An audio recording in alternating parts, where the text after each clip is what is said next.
मैं और तुम्हारे भाई यामुर के लिए एक सरप्राइज सालगिरह का सोच रहे हैं। ये गुब्बारे कितने प्यारे हैं। किसके लिए हैं ये गुब्बारे? इसी जवाब का इंतजार है।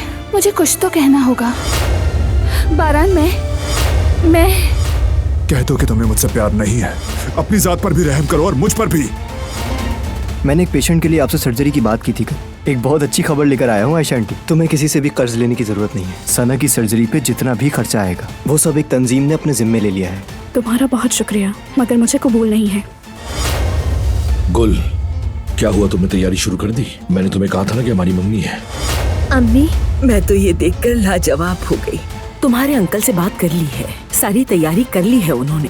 मैं किसी ऐसे शख्स की जिंदगी में जबरदस्ती नहीं रह सकता जो मुझे चाहता भी ना हो। मुझे अपनी पूरी जिंदगी तुम्हारे साथ गुजारनी है। तलाक की नई तारीख लो फौरन। आपके और दिलान के दस्तखत चाहिए होंगे।